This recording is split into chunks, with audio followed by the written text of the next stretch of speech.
శ్మశానంలో ఆయన కూర్చోపోతే ఉగ్రభూతాలు వచ్చి ఓళ్ల మీద పడిపోయి ప్రజల్ని సత్కార్యాలు చెయ్యనివ్వవని అక్కడ కూర్చుని తాండవం చేసి వాళ్ళని కూర్చోబెడతాడు.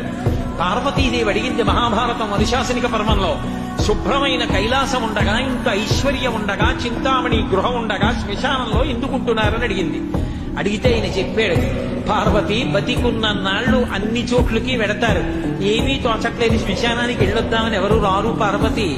నేనంతవాణ్ణంటాడు, పొడుగ్గా ఉన్నానంటాడు, తెల్లగా ఉన్నానంటాడు, పండితుణ్ణంటాడు, పద్యాలు నాకు నోటికొచ్చంటాడు, ఉపన్యాసం చెప్పగలనంటాడు, నాకు పాటలొచ్చంటాడు, నేను నాట్యం చేస్తానంటాడు, నేను అధికారినంటాడు, నా దగ్గర డబ్బు ఉందంటాడు, నేను పాట పాడగలనంటాడు. ఇన్ని ఉన్నాయనుకున్న వాడిలోంచి ఊపిరి బయటికి వెళ్ళిపోయిన తరువాత వాడిని తీసుకెళ్లి 4 కొత్త కర్రల మీద పడుకోబెట్టి చాప చుట్టి తాడు కట్టి పైన నూలుబట్ట కప్పి తీసుకొచ్చి అన్నీ తీసేసి కర్రల మీద పడుకోబెట్టి కాల్చేస్తుంటే జీవుడు లేచి నిలబడి పుర్రె పగిలిపోయిన తరువాత కన్న కొడుకు కూడా స్నానం చేసి వెళ్ళిపోతుంటే చీకటి పడిపోయాక, అయ్య బాబోయ్ చుట్టూ ఉగ్రభూతాలు, నా వాళ్ళన్న వాళ్ళు లేరు, వీళ్ళని నమ్ముకున్నాను, ఒక్కడు లేడని ఏడుస్తుంటే నేనున్నాను రా అని చెప్పడానికి నేను కూడా లేకపోతే చచ్చిన వాడు 1000 మాటలు చచ్చిపోతారని అక్కడ ఉన్నారు పార్వతి, నా కర్మకాలక్కడ లేనన్నాడు.